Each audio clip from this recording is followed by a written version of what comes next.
આથી ગાયક કલાકારોના વિવાદ અંગે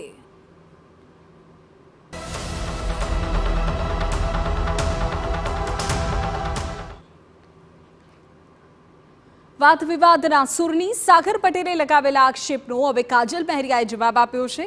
કાજલ મહેરિયાએ તમામ આક્ષેપને ફગાવ્યા અને ઊંઝા ઉમિયા મંદિરે જે સ્પષ્ટતા આપવાની તૈયારી દર્શાવી। તેમણે પાટીદાર આગેવાનોની હાજરીમાં ખુલાસો કરવા પડકાર પણ ફેંક્યો। તેમણે કહ્યું કે જો ખોટી સાબિત થઈશ તો સંગીત ક્ષેત્રે સંન્યાસ લઈશ। વધુમાં કાજલે ઉમેર્યું કે સાગર પટેલ લોકોની ગેરમાર્ગે દોરવા નિવેદનો કરી રહ્યા છે। સાચી છું। હું પાટીદાર સમાજ અને ઉમિયા માતાજી વિશે એક પણ શબ્દ બોલેલ નથી। એ સાબિત કરવા હું મારા ઘરેથી, તમને બધાને ખબર છે કે હું મહેસાણા રહું છું, મહેસાણાથી નજીક જ છે ઊંઝા ઉમિયામાનું જોરદાર મંદિર છે, આ બધા જાણો છો। ત્યાં અખંડ જ્યોત છે મા ઉમિયાની।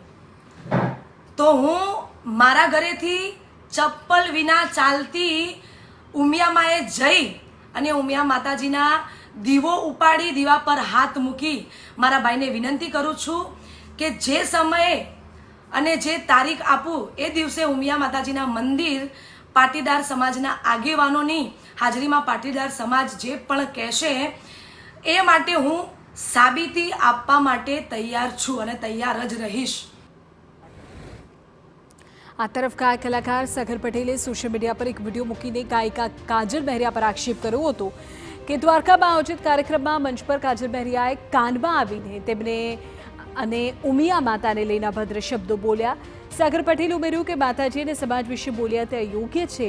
આ દાવા સાથે સાગર પટેલે પાટીદાર સમાજને કાજલ મહેરિયાના કાર્યક્રમો ન યોજવા અપીલ કરી હતી। મનમાં મારા વિશે શું અધ્યાવેદ હશે, એમને મારા પ્રત્યે શું ઈર્ષ્યા ભાવના હશે, તે આ પાટીદાર સમાજના ઉમિયામાના ભગતને કદી મેં મારા શબ્દ મારા મોઢેથી કોઈ દાડો અપશબ્દ મેં ઉચ્ચાર્યો નથી અને મારા કાનમાં આવીને અપશબ્દ મને ગાળો બોલી, મારી માતાજી વિશે, મારી ઉમિયામા વિશે ખોટું બોલી, મને એવું બોલ્યા કે હું આ વિડીયોના માધ્યમથી નહીં બોલી શકું મિત્રો, કે જે આપણા સમાજનો ઉમિયા માતાજીના ભગતને આવું જો કોનમાં બોલી જતા હોય તો તમે તમારા ગામમાં એમને પ્રોગ્રામ કદી ન કરવા દેતા, તમારા ગામમાં ન આવવા દેતા અને લખાયેલો હોય તો એ કેન્સલ કરજો। પણ જ્યારે સમાજ વિશે એ મને બોલ્યા ત્યારે મને રહેવાયું નહીં, માતાજી વિશે બોલ્યા મને રહેવાયું, કેમ કે મેં ઉમિયાને મારું જીવન અર્પણ કર્યું છે। હું જીવ્યો છું ઉમિયા માટે, મરીશ પણ ઉમિયા માટે। એટલે મા વિશે બોલી એટલે આ બેન મને ગમ્યું જ નહીં, બિલકુલ ગમ્યું નહીં। એટલે મેં સમાજ માટે આ મેસેજ મેં એટલા માટે આ તરફ કલાકાર